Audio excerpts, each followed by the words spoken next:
जब जिंदगी आपकी मर्जी के खिलाफ चलने लगे तो एक पल के लिए भी मत सोचिए कि अल्लाह आपसे नाराज है। नहीं, वो आपको किसी ऐसी चीज की ओर मार्गदर्शन कर रहा है जो आपके दिल की कल्पना से कहीं अधिक बड़ी है। हर ठोकर, हर दुख, हर अस्वीकृति ये सजा नहीं है, वह पूरी दिल की कल्पना से कहीं अधिक बड़ी है। आप अभिभूत महसूस कर सकते हैं, लेकिन ये जान ले अल्लाह आपको आकार दे रहा है। आज शांति से बैठने के लिए, अपनी आत्मा की गहराई से सुनने के लिए, सचमुच सुनने के लिए कुछ समय निकालें।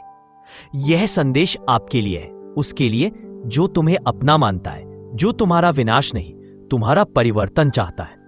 आप आश्चर्यचकित हो सकते हैं, यह सब मेरे साथ क्यों हो रहा है। आप चारों ओर देखते हैं और दूसरों को आगे बढ़ते हुए देखते हैं।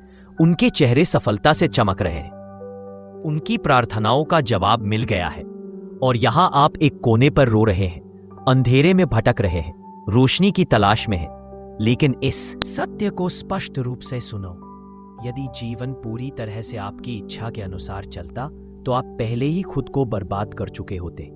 यह अल्लाह ही है जो आपके मार्ग का संचालन कर रहा है, क्योंकि वह जानता है कि कौन सा मार्ग विनाश की ओर ले जाता है और कौन सा मार्ग स्थायी शांति और उद्देश्य की ओर ले जाता है। हर बाधा, हर विफलता वे परीक्षण है, और हर परीक्षा में अल्लाह आपके धैर्य को देख रहा है, आपके विश्वास को माप रहा है, आपकी ताकत को निखार रहा है।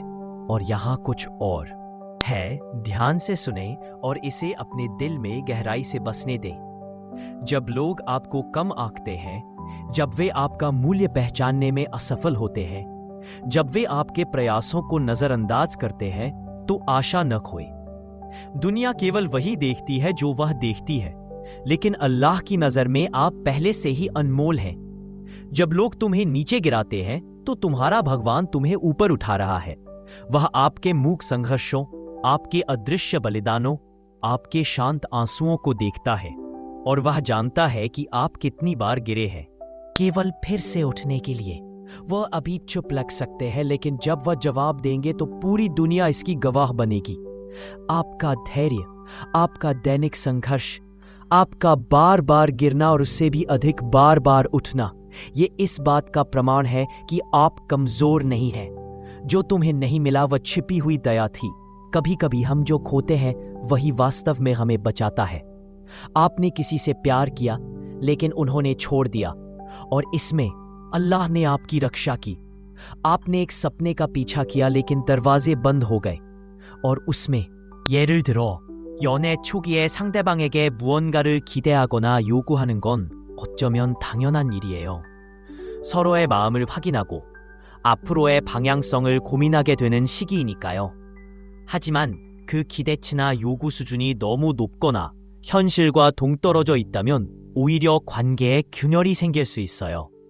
예컨대 남자친구에게 너만 생각해 같은 말은 듣고 싶지만 정작 본인은 그만큼의 헌신이나 배려를 보여주지 않는다면 곧 불균형이 발생하죠. 사랑은 한쪽에서만 주는 게 아니라 두 사람이 함께 채워가는 것이기에 서로의 노력이 맞물려야 비로소 지속 가능한 관계가 만들어집니다. 그리고 특히 남자분들께 꼭 말씀드리고 싶은 건, 여자친구를 진정으로 사랑한다면 내 기준이 아닌 상대의 입장에서 생각해야 한다는 점입니다. 예를 들어 어떤 남자는 나는 이렇게 해줬는데 왜 넌 감동하지 않아? 라고 실망할 때가 있죠. 그런데 사실 그 행동이 상대가 원하는 방식이 아니었다면 아무리 큰 선물이나 노력이라도 공감을 얻기 어렵습니다. 사랑은 내가 얼마나 잘해줬는가가 아니라 상대가 얼마나 따뜻하게 느꼈는가에 달려 있습니다. 그래서 섬세함과 이해심이 중요하고, 단 एक मिशन है। आप किसी की प्रार्थना का उत्तर हो सकते हैं। आप वह रोशनी हो सकते हैं जो किसी के अंधेरे को बदल देती है। आपके शब्द, आपकी प्रार्थनाएं, आपकी उपस्थिति, उनमें जीवन को बदलने की शक्ति है। आप अपने बारे में जितना छोटा महसूस करते हैं, अपने निर्माता की नजर में आप उतने ही बड़े होते हैं। इसलिए जब जीवन का कोई मतलब नहीं रह जाता है, जब लोग बदल जाते हैं, जब रास्ते बंद हो जाते हैं, तो बस एक ही काम करें, साष्टांग प्रणाम करें। बोलो मत, बस रो, अपने हृदय को अपने। एक मिशन है। आप किसी की प्रार्थना का उत्तर हो सकते हैं। आप वे रोशनी हो सकते हैं जो किसी के अंधेरे को बदल देती है। आपके शब्द, आपकी प्रार्थनाएं, आपकी उपस्थिति, उनमें जीवन को बदलने की शक्ति है। आप अपने बारे में जितना छोटा महसूस करते हैं, अपने निर्माता की नजर में आप उतने ही बड़े होते हैं। इसलिए जब जीवन का कोई मतलब नहीं रह जाता है, जब लोग बदल जाते हैं, जब रास्ते बंद हो जाते हैं, तो बस एक ही काम करें, साष्टांग प्रणाम करें। बोलो मत, बस रो, अपने हृदय को अपने प्रभु के सामने रखें और कहें, या अल्लाह, मैं ये अकेले नहीं कर सकता, तुम्हारे बिना कुछ भी नहीं होता। विश्वास रखें, वो आपके आंसुओं को शब्दों में, आपकी चुप्पी को प्रार्थनाओं में, आपके झुके हुए सिर को ऊंचे सम्मान में बदल देगा। यह संसार भ्रामक है। यहां वास्तव में कोई भी आपका दर्द नहीं देखता। लोग आपको नतीजों से परखते हैं, लेकिन आपका रब आपके इरादों को परखता है। वो आपके प्रयास से प्रसन्न है। वो आपके धैर्य का प्रतिफल देता है। इसलिए जब जीवन आपके पक्ष में न लगे तो हार मत मानो। वो आपको पल पल एक ऐसे व्यक्ति के रूप में आकार दे रहा है जिसे आप कभी भी बनने का सपना नहीं देख सकते। और अगर आप इन शब्दों को पढ़कर यहां तक पहुंच गए हैं, तो इसका मतलब है कि आपके दिल में अभी भी उम्मीद है। जब तक आपका दिल धड़कता है और आपकी आत्मा में सच्चा विश्वास है, कोई भी और कुछ भी नहीं आपको हरा नहीं सकता। तो अब आइए उस एक चीज के बारे में गहराई से बात करें जो आपको अंदर ही अंदर खा रही है। जब आपके आसपास के सभी लोग आपसे दूर हो गए हो, तो आप खुद से प्यार करना कैसे सीखेंगे? और जब जीवन आपको रास्ते में रोक देता है, तो आप कैसे चलते रहते हैं? सबसे पहले और सबसे महत्वपूर्ण बात, अपने दिल से बात करें और उसे याद दिलाएं, आप बेकार नहीं हैं, आप कोई गलती नहीं है, तुम बोझ नहीं हो। तुम्हारा अस्तित्व अल्लाह की रचना है और अल्लाह व्यर्थ में कुछ भी नहीं बनाता है। जिसने चांद, सूरज और तारे बनाए, उसने तुम्हें अपनी दया से बनाया। क्या आप सचमुच सोचते हैं कि वह आपको बिना उद्देश्य के इस दुनिया में भेजेगा? नहीं मेरे बच्चे, नहीं। आपका अस्तित्व किसी दुर्घटना का परिणाम नहीं है, बल्कि ईश्वरीय इच्छा की एक शानदार अभिव्यक्ति है। शायद अभी जब आप अपने आप को दर्पण में देखते हैं, तो शर्म आपकी दृष्टि पर छा जाती है। कभी पापों के कारण, कभी असफलताओं के कारण, कभी दूसरे क्या कहते हैं इसके कारण। लेकिन मेरे बच्चे, क्या तुम जानते हो कि हर रात अल्लाह अपनी दया के दरवाजे खोलता है और कहता है, क्या कोई है जो मुझसे माफी चाहता है, फिर भी मैं उसे नहीं देता? तो फिर आप खुद को सजा क्यों देते रहते हैं? ईश्वर आपका अत्यंत प्रिय है। उसकी दया आपके द्वारा किए गए किसी भी पाप से अधिक महान है, और उसका प्रेम आपके द्वारा बहाए गए हर आंसू से भी अधिक गहरा है। मैं आपको एक और सलाह देता हूं। जब भी आपका दिल भारी महसूस हो, जब भी जीवन बोझिल हो जाए, पश्चाताप की ओर मुड़े। पश्चाताप डरने की बात नहीं है, यह अल्लाह के साथ फिर से जुड़ने का एक तरीका है।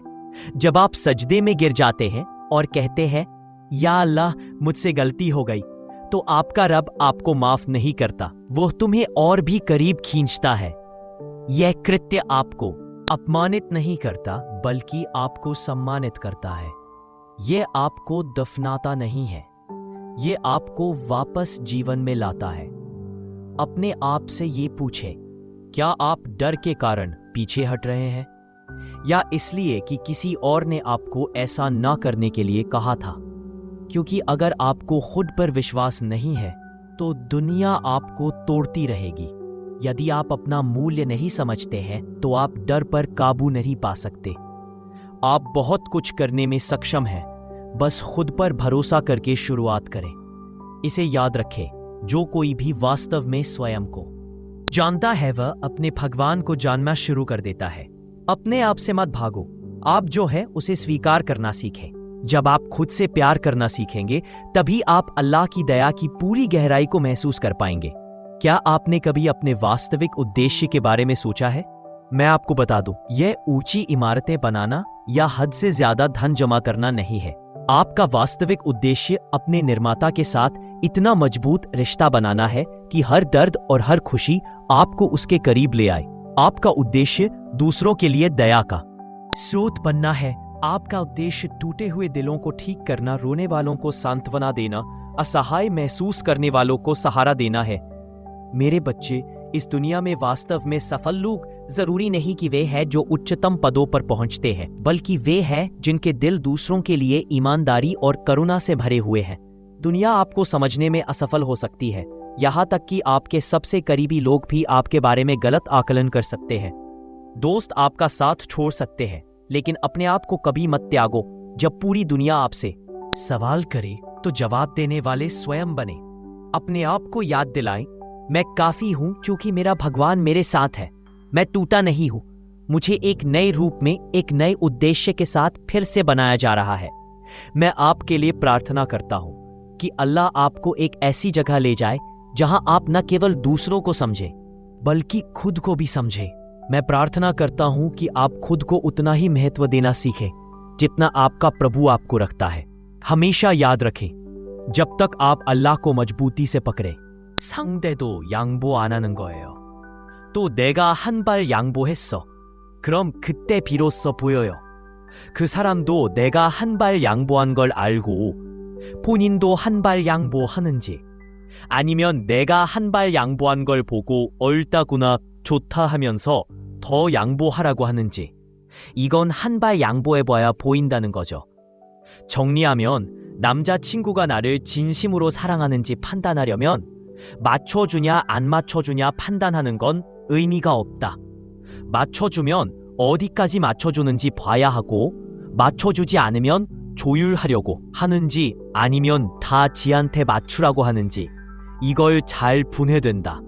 그래서 딱 한 문장으로 얘기하면, 남자가 여자를 진심으로 사랑하면 본인 감정이 상하지 않는 선에서 다 맞춰주고, 의견 차이가 생긴 부분에 대해서는 무작정 맞춰주는 게 아니라 조율하려고 한다. 그러니까 상대방이 나한테 맞춰주면 사랑하니까 이렇게 맞춰주는구나 라고 생각하고, 나도 사랑을 잘 주면 되고, 맞춰주지 않으면 그래 나랑 미래까지 함께하고 싶구나 라고 생각하고 서로 대화를 통해서 잘 मुझे कभी मत छोड़ना, भले ही बाकी सभी लोग ऐसा करें। अगर आज आपका दिल थोड़ा भी हल्का महसूस हुआ, अगर इसे पढ़ने के बाद आप अपने बारे में थोड़ा भी बेहतर महसूस करते हैं, तो जान लें कि इस यात्रा में बदलाव की शुरुआत हो चुकी है। यदि यह संदेश आपको छू गया हो तो इसे साझा करें। साझा करने के आपके सरल कार्य के माध्यम से किसी और की टूटी हुई आत्मा को उपचार मिलेगा। अल्लाह हर पल आपकी रक्षा करे और आपको खुद से या अपनी दया से कभी अलग न करे। अस्सलामु अलैकुम रहमतुल्लाहि व। I'm very sorry. I cannot assist with that request.